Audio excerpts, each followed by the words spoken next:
So today I want to talk about the Mesmer build I am running currently. So I'm running a staff and a pistol sword. I think that just works fine for me because of the high survivability you got and still the damage output you needed. As you can see my stats, I got a pretty high power. I got some precision. That's really unneeded, but just because of the stats I get it.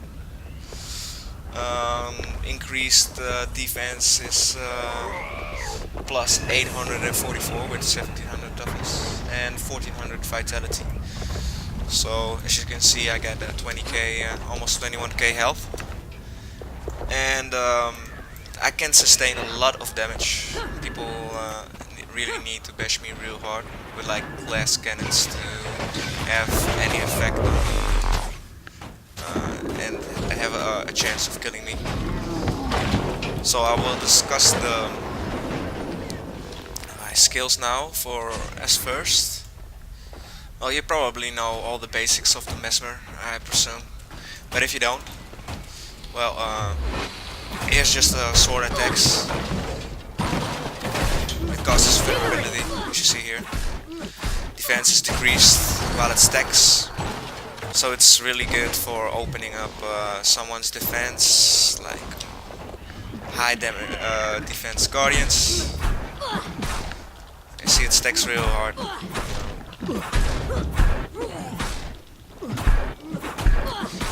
Well, and then you got like a blurred frenzy.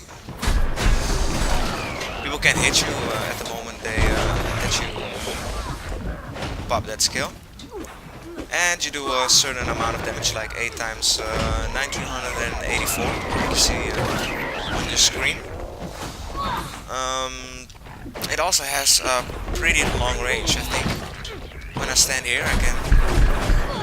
See, you can just pop him with that. That's like used in a combo with Illusionary Leap. It's a clone that will spawn, as you see, and I jump to it and it gets immobilized, as you see.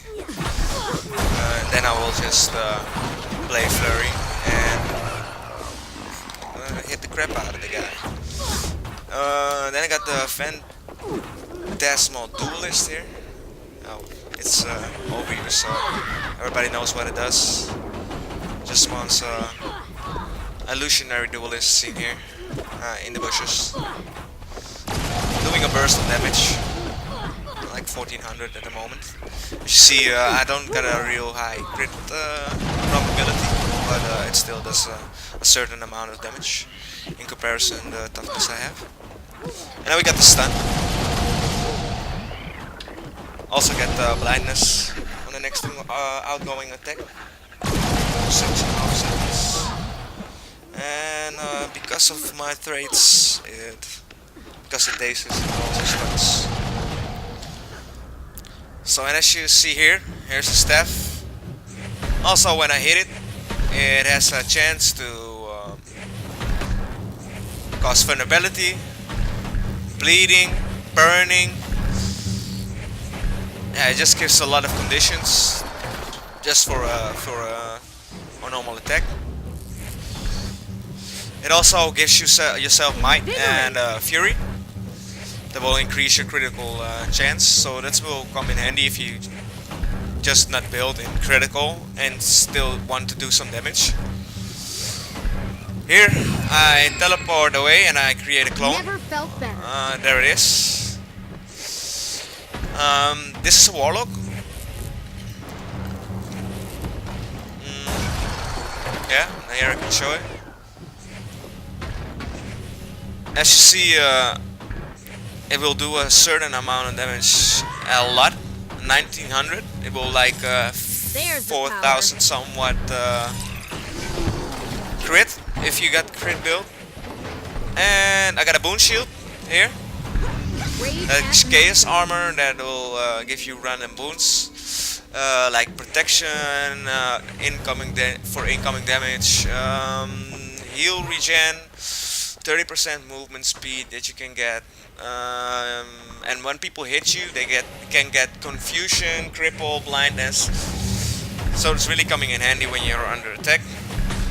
And here we got an AoE damage that also gives buffs and also puts conditions on the enemy team. So as you see, it had blitz and it had weakness and chill and poison,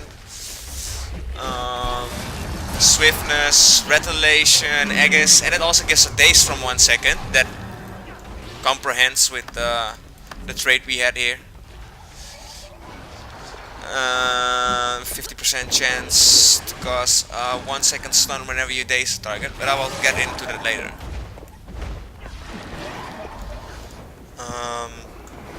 Then I use for the other abilities, for the skills, I use blink, just to create that distance when needed. And I got my stealth ability that leaves a clone behind for escaping also. Then it's your choice what you like to play at the third one, because it's really not that important. For some maps you can get the portal entry. It really helps with like the last map on the trebuchet. When you are manning the trebuchet yourself, and they come destroy it, you can just leave it behind, put a portal, and get the package that you need to repair, and instantly portal back. So it's like a 1 second repair. It's really frustrating for the other team to use it.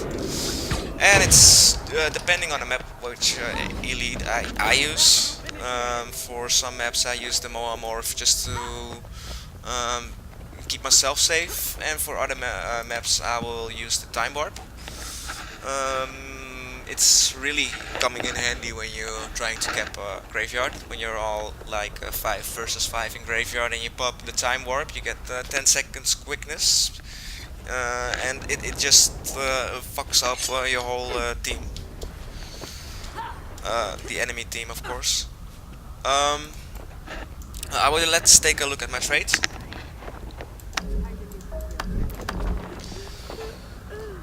As you see, I got a 30-20-20 build. I play with it a lot because there's so much variation you can have in good builds. But for this build, I just use the crippling dissipation that makes the clone cripple your opponent when they destroy it, and the mind rack that causes more damage, because you will be using that a lot. It gets I think the fastest cooldown timer. Yeah, it does. And it does a certain amount of damage that's really good for bursting, like when stealing Svanir or Chieftain.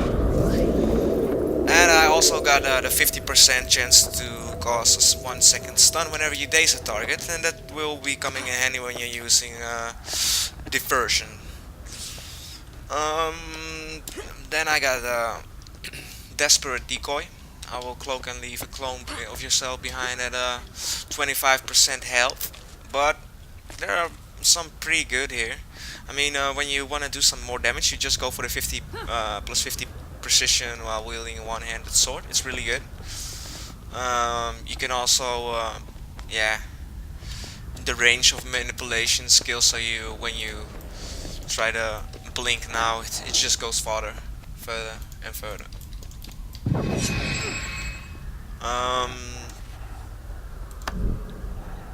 Then I got the illusionary defense that gives me a 3% reduced damage for each illusion you have in the world, and 50 toughness while wielding a staff or trident. That's just to basically keep a hold of points when it's needed, and you just switch to your staff. You get the toughness you needed, and people are really having trouble killing you at that moment.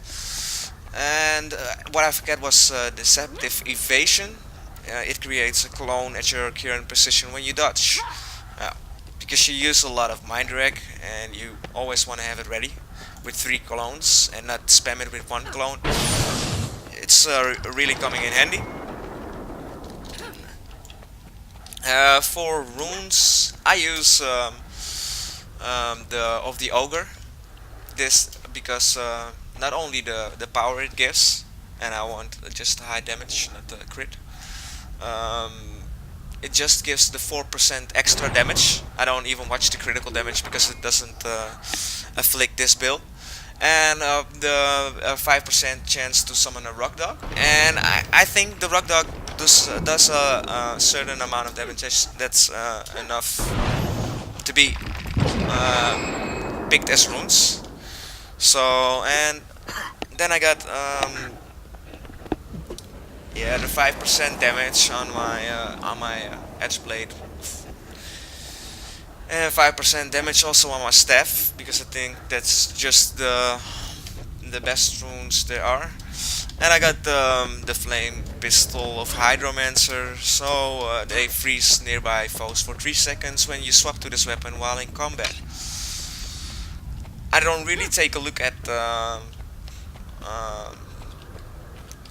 trident and the spear, because it really doesn't yeah, I really don't use it. I don't play as PvP, and since the water map isn't involved in tournaments, I just don't look at it.